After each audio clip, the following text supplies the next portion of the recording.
Hello বন্ধুরা, সবাই কেমন আছেন? আশা করি সবাই খুব ভালো আছেন। তো আমি সুনন্দা নিয়ে চলে এসেছি আরও একটা ব্লগে। সবাইকে স্বাগত জানাই।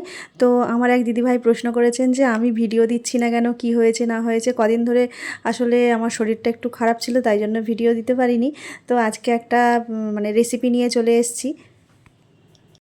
তো এর আগের অনেক ভিডিওতে আমি আপনাদের সঙ্গে শেয়ার করেছিলাম লেবুর টক, তারপরে আমশি দিয়ে টক। আজকে আমি একদম অন্যরকম আমাদের তেঁতুল দিয়ে টক করছি। আর এটা আমি ভাজছি, খেসারির ডাল ভিজিয়ে রেখেছিলাম, সেটাকে শিলে বেটে নিয়েছি, সেটা আপনাদের দেখালাম। নিয়ে তারপরে এটাকে আমি শুধু নুন দিয়ে ভেজে নিচ্ছি, একটু বড়ার মতন করে ভেজে নিচ্ছি। এরপর এটা তেঁতুল দিয়ে টক করব। আর সবজির মধ্যে দেব একটু ঢ্যাঁড়স আর আলু, যেহেতু এখানে রাঙা আলুটা আজকে পাওয়া যায়নি তাই জন্য আলু দিয়েছি। তো প্রথমে এই যে তেল দিয়ে দিলাম, তারপরে পাঁচফোড়ন দিয়েছি আর শুকনো লঙ্কা দিয়েছি। আর তারপরে এবার সবজিগুলো দিয়ে দেব। সবজিগুলো দিয়ে বেশ ভালো করে নুন, হলুদ আর লঙ্কার গুঁড়ো দিয়ে ভালোভাবে নাড়তে হবে। আর এই রান্নায় দেখলেন আমি প্রথম থেকে দিয়েছি শুকনো লঙ্কা। আর এটা যেহেতু তেঁতুলের টক, তো তাই জন্য শুকনো লঙ্কাটাকে একটু বেশ ভালো করে ভেজে, একদম কালো করে নিতে হবে, তবেই হচ্ছে তেঁতুলের টকের টেস্টটা পাওয়া যাবে।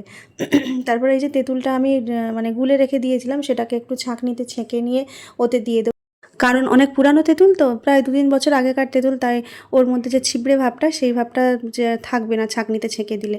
আর তারপরে পরিমাণ মতন একটু চিনি দিতে হবে, যেহেতু তেঁতুলের টক, আর বেশি টক ভালো লাগবে না, এই জন্য চিনি দিয়ে দিয়েছি। আর ওটা চাপা দিয়ে আবার এদিকে খেসারির ডাল খানিকটা আলাদা করে রেখে দিয়েছিলাম বাটাটা, তার সঙ্গে একটু পেঁয়াজ, লঙ্কা কুচি, লঙ্কার গুঁড়ো বেশ ভালো করে দিয়ে এটাকে একটু আজকে ভাজা করব।